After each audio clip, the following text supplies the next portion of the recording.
Friends, പ്രിയ സനിശ്രീ വ്ളോഗിൻ്റെ മറ്റൊരു വീഡിയോയിലേക്ക് എല്ലാവർക്കും സ്വാഗതം. അപ്പം ഞാൻ ഇന്ന് വന്നിരിക്കുന്നത് നിങ്ങളുടെ കുറേയധികം സംശയങ്ങൾക്കുള്ള ഉത്തരവായിട്ടാണ് വന്നിരിക്കുന്നത്. അപ്പോൾ എന്നെ വാട്സപ്പിൽ പേഴ്സണലായിട്ട് മെസ്സേജ് ഇട്ട് ചോദിക്കുന്ന ചേച്ചിമാരുണ്ട്.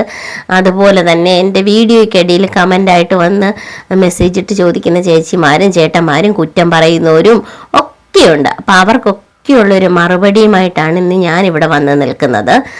ഇത് കണ്ടോ, ഇതുപോലെ കോഴിമുട്ട പിറക്കാൻ എനിക്ക് കഴിയുന്നത് എങ്ങനെയാണെന്ന് ചോദിച്ചാൽ ഞാൻ അതിനു വേണ്ടി നന്നായി ഹാർഡ് വർക്ക് ചെയ്തിട്ട് തന്നെയാണ് കോഴിമുട്ട ഇങ്ങനെ പിറക്കിയെടുക്കുന്നത്. എനിക്ക് BB380 കോഴികളുമുണ്ട്, ഗ്രാമശ്രീ കോഴികളുമുണ്ട്. ഇവരെ രണ്ടിനെയും വളർത്തുന്നതുകൊണ്ടാണ്. അപ്പോൾ എല്ലാവരുടെയും കുറച്ച് സംശയങ്ങളാണ് എന്നെ വിളിച്ച് സംശയങ്ങൾ ചോദിക്കുന്നത്. ഗ്രാമശ്രീ കോഴിയാണോ നല്ലത്, അതോ BB380 വളർത്തുമ്പോഴാണോ ലാഭം കൂടുതൽ കിട്ടുന്നത്? എൻ്റെ അഭിപ്രായത്തിൽ 100-ൽ 101% ഞാൻ പറയുന്നു BB3 കോഴികളെ വളർത്തുന്നത്. മുട്ട പർപ്പസിന് വേണ്ടി വളർത്തുമ്പോൾ BB3 കോഴികളെയാണ് വളർത്തുന്നത്. അപ്പോൾ ഈ കഴിഞ്ഞ ദിവസവും ഒരു ചേച്ചി എനിക്ക് മെസ്സേജ് ഇട്ടിട്ട് പറഞ്ഞു, എനിക്ക് വാട്സപ്പിൽ ഇങ്ങനെ മെസ്സേജ് ഇട്ട് ചേച്ചിക്ക് ഏത് കോഴിയാണ് വളർത്തേണ്ടത്, ആ ചേച്ചിക്ക് അതിന് വേണ്ടുന്ന എല്ലാ കാര്യങ്ങളും ചോദിച്ച് മനസ്സിലാക്കാൻ വേണ്ടി എന്നെ വിളിച്ചിരുന്നു. കാരണം എൻ്റെ വീഡിയോസുകളൊക്കെ കണ്ട് ഇഷ്ടപ്പെട്ടിട്ടാണ് ആ ചേച്ചി എന്നെ വിളിച്ചത്. ആ ചേച്ചി എന്നോടൊരു കാര്യം പറഞ്ഞിരുന്നു കേട്ടോ, അതെനിക്ക് വളരെയധികം സന്തോഷം തോന്നി. കൊല്ലത്തുള്ള ഒരു ചേച്ചിയെ, ഞാൻ പേരൊന്നും പറയുന്നില്ല, കാരണം എന്തിനാണ് ഒരാളുടെ പേര് പറഞ്ഞ് ഇതാക്കുന്നത് എന്ന് കരുതിയിട്ട് ഞാൻ പേര് പറയുന്നില്ല. ആ ചേച്ചി എന്നോട് വിളിച്ച് ചോദിച്ച ഒരു സംശയം എന്താണെന്ന് ചോദിച്ചു കഴിഞ്ഞാൽ, ഏതിനം കോഴികളെ വളർത്തുന്നതാണ് ലാഭം, അല്ലെങ്കിൽ ഏതിനം കോഴികളെയാണ് വളർത്തേണ്ടത്, ഈ മുട്ടക്കോഴി വളർത്തിയാൽ ലാഭമാണോ നഷ്ടമാണോ, ഇതൊക്കെയാണ് ചോദിച്ചത്. പുള്ളിക്കാരത്തി പറയുന്നത് എന്താണെന്ന് ചോദിച്ചു കഴിഞ്ഞാൽ, പുള്ളിക്കാരത്തി പലരുടെയും വീഡിയോസുകൾ കാണുന്നുണ്ട്, പക്ഷെ അതിനകത്തിലൊന്നും ഒരു സത്യസന്ധത കാണുന്നില്ല എന്നാണ് പറയുന്നത്. എൻ്റെ വീഡിയോയിൽ അതുണ്ട് എന്ന് പറയുന്നു. അപ്പോൾ ഞാൻ പുള്ളിക്കാരത്തിക്ക് കൊടുത്ത ഒരു മറുപടി അത് തന്നെയാണ്.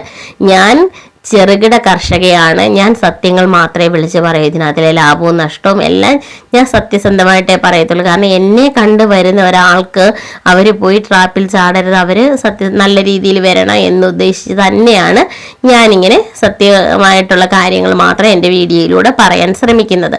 അത് ചിലർക്കൊന്നും ഇഷ്ടപ്പെടുന്നില്ല. കഴിഞ്ഞ ദിവസം ഒരു ചേട്ടൻ വന്നിട്ട് എൻ്റെ വീഡിയോയ്ക്കിടയിൽ ഒരു കമൻ്റ് ഇട്ടിരിക്കുന്നു. കമൻറ്റിലൂടെ പുള്ളി പറഞ്ഞിരിക്കുന്നത് എന്താണെന്ന് ചോദിച്ചു കഴിഞ്ഞാൽ, ഈ കോഴിയെ വളർത്തുന്നത് ലാഭമൊന്നുമല്ല, പിന്നെ മാനസികമായിട്ടൊരു സന്തോഷം മാത്രമേ ഉണ്ടാവൂ എന്നാണ് പുള്ളി കമൻറ്റിലൂടെ പറഞ്ഞിരിക്കുന്നത്. അതേ വ്യക്തി തന്നെ ഈ കോഴി ബിസിനസ് ചെയ്യുന്ന ഒരാളാണ്. അപ്പം ഞാൻ തിരിച്ച് കമൻ്റായിട്ട് തന്നെ ആ ചേട്ടനോട് ചോദിച്ചു, ചേട്ടാ മറ്റുള്ളവരെ എന്തിനാണ് ഇങ്ങനെ പറ്റിക്കുന്നത്, നമ്മൾ ഇതിൽ നിന്ന് ലാഭം എടുത്തിട്ട് മറ്റുള്ളവരെ എന്തിനാണ് ഇതിന് നിരുത്സാഹപ്പെടുത്തുന്നത്, അങ്ങനെ ഒരിക്കലും ചെയ്യരുത് എന്ന് പറഞ്ഞ് തന്നെ ഞാൻ തിരിച്ച് കമൻ്റ് ഇട്ട്. കാരണം ഞാൻ ആ ചേട്ടൻ്റെ വീഡിയോയുടെ അടിയിൽ പോയി നോക്കിയപ്പോൾ ആ ചേട്ടൻ ഇത് തന്നെയാണ്, ഒരു കോഴി കുഞ്ഞിന് 90 രൂപ വിലയ്ക്കാണ് ചേട്ടൻ കൊടുക്കുന്നത്. അതായത് ഒരു കോഴിമുട്ട എടുത്ത് അട വയ്ക്കുമ്പോൾ, അതായത് 9 രൂപയുടെ ഒരു കോഴിമുട്ട അട വെച്ച് 21 ദിവസം കഴിയുമ്പോൾ പുള്ളി അത് 90 രൂപയാക്കിയാണ് വിൽക്കുന്നത്. ഈ 90 രൂപ കിട്ടുന്ന ചേട്ടൻ എങ്ങനെയാണ് കോഴി കൃഷി നഷ്ടമാകുന്നത്? നിങ്ങളൊന്ന് ആലോചിച്ച് നോക്കിയേ. ഒന്ന് ആലോചിച്ച് നോക്കിയേ. എനിക്കത് വിശ്വസിക്കാൻ പറ്റില്ല. പുള്ളി അത് പറയും, കാരണം ഞാനതൊരിക്കലും വിശ്വസിക്കത്തില്ല. ഞാൻ ഈ മേഖലയിൽ നിന്ന് നല്ല രീതിയിൽ വരുമാനം കണ്ടെത്തുന്ന ഒരാളായതുകൊണ്ട് എനിക്കതൊരിക്കലും വിശ്വസിക്കാൻ പറ്റത്തില്ല. ഞാൻ പറയുന്നത് മനുഷ്യരിലേക്ക് തെറ്റിദ്ധാരണകൾ പരത്താതിരിക്കൂ, സത്യം സത്യം പോലെ പറയൂ. നിങ്ങൾക്ക് എന്നെ വിമർശിക്കാം, നിങ്ങൾക്ക് എന്നോട് അഭിപ്രായങ്ങൾ പറയാം, പക്ഷെ അതിൽ സത്യസന്ധതയുള്ള അഭിപ്രായങ്ങൾ പറ. കാരണം എനിക്ക് കമൻ്റ് ഇട്ടിട്ട് അതേ തൊഴിൽ ചെയ്ത് ജീവിക്കുന്ന ഒരാൾ വന്നിട്ട് ഇതിനകത്ത് ലാഭമൊന്നുമില്ല, ഇത് ചുമ്മാ നഷ്ടമാണ് എന്ന് പറഞ്ഞ് ചെയ്യുന്നത് കാണുമ്പോൾ എനിക്ക് സത്യം പറഞ്ഞാൽ സങ്കടം തോന്നുന്നു.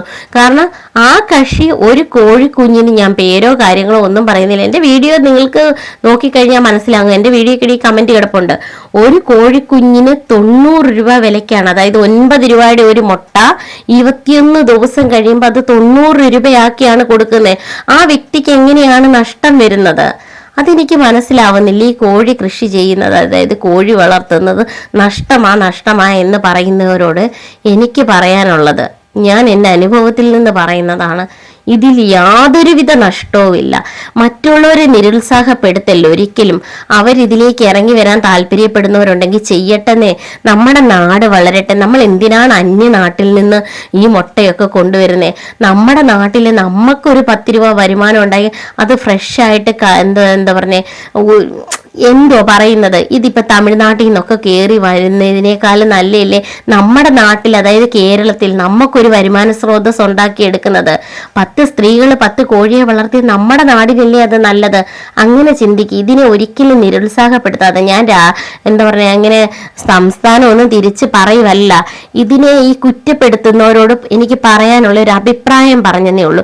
ഒരിക്കലും എന്താ പറയുക, നമ്മുടെ നാട് നന്നാവണം എന്ന് ചിന്തിച്ച് തന്നെ ചെയ്യൂ. നമ്മുടെ നാട്ടിൽ ചെറുകിട കർഷകർ വരട്ടെ, ചെറുകിട ബിസിനസ്സുകൾ ഉയരട്ടെ, അപ്പോഴേ നമ്മുടെ നാടിന് ഉയർച്ച വരത്തുള്ളൂ. ഇപ്പൊ നമ്മുടെ സർക്കാർ തന്നെ, അതായത് നമ്മളെ സപ്പോർട്ട് ചെയ്യുന്നുണ്ട്. പഞ്ചായത്തിൽ നിന്നും ഇതിൽ നിന്നൊക്കെ നമുക്ക് കോഴികളെ, അതായത് മൃഗാശുപത്രി വഴിയൊക്കെ കോഴികളെയൊക്കെ തരുന്നുണ്ട്. അതെന്തിനാണ് തരുന്നത്? നമ്മുടെ നാട്ടിൽ നല്ല മുട്ട ഉൽപ്പാദിപ്പിച്ചെടുക്കട്ടെ. മുട്ടയുടെ ഗുണങ്ങൾ നിങ്ങൾക്ക് എല്ലാവർക്കും അറിയാവല്ലോ. ഒരു മുട്ട ഒരു ദിവസം കഴിക്കുന്നത് എത്ര നല്ലതാണെന്ന്. ഇതൊക്കെ മനസ്സിലാക്കിയിരുന്നുകൊണ്ട് മറ്റുള്ളവരെ ഒരിക്കലും ഇതിൽ നിന്ന് പിന്തിരിപ്പിക്കാൻ ശ്രമിക്കരുത്. കാരണം അവർ ചെയ്യാൻ ആഗ്രഹിച്ചു വരുന്നവർ അവരത് ചെയ്യട്ടെ. എൻ്റെ അഭിപ്രായങ്ങളാണ് ഞാനിത് പറയുന്നത്. നിങ്ങൾക്ക് ഇതിനെയും വന്ന് വിമർശിക്കാൻ, കമൻറ്റുകൾ ഇടാൻ, എന്ത് വേണമെങ്കിലും ചെയ്യാം കേട്ടോ. എനിക്കിന്ന് ഇത്തിരി സങ്കടം തോന്നിയിട്ടാണ്. കാരണം കഴിഞ്ഞ എൻ്റെ ഒരു വീഡിയോയ്ക്കകത്ത് അങ്ങനെ പലവിധ കമൻസുകൾ, അത് പോരാഞ്ഞിട്ട് എനിക്ക് വാട്സപ്പിൽ വന്നിട്ട് എന്നോട് പേഴ്സണലി കമൻ്റ് എടുത്തു. കാരണം എൻ്റെ വീഡിയോയുടെ എല്ലാ അടിയിലും ഞാൻ എൻ്റെ നമ്പർ കൊടുക്കാറുണ്ട്, യൂട്യൂബിൻ്റെ ഒരു നമ്പറുണ്ട്, അത് കൊടുക്കാറുണ്ട്. അപ്പോൾ അതിൽ വന്ന് ഒരുപാട് അമ്മമാരും ചേച്ചിമാരും ഒക്കെ എന്നോട് സംശയങ്ങൾ ചോദിക്കുന്നുണ്ട്, ഇതിനെ വളർത്തിയാൽ കുഴപ്പമുണ്ട്. ഇപ്പോഴും ഞാൻ പറയാമല്ലോ, സത്യസന്ധമായിട്ട് റെഗുലറായിട്ട് എന്നെ വിളിച്ച് കോഴികളെ വിശേഷങ്ങൾ തിരക്കുന്ന, അപ്ഡേഷൻസ്, അവരുടെ കോഴികളെ പറ്റിയുള്ള അപ്ഡേഷൻസ് പറയുന്നവരുമായിട്ട് ഉള്ള എത്രയോ പേരുണ്ടെന്നറിയാം. ഞാൻ വാങ്ങിച്ച അതേ ആൾക്കാരുടെ കയ്യിൽ നിന്ന് തന്നെ പന്തളത്തുനിന്ന് BB380 കോഴികളെ മേടിച്ച ആ ഒരു കുട്ടിയുണ്ട്. അവൾ എല്ലാ ദിവസവും, കഴിഞ്ഞ ദിവസം അവൾക്ക് കോഴി മുട്ടയിട്ടപ്പോൾ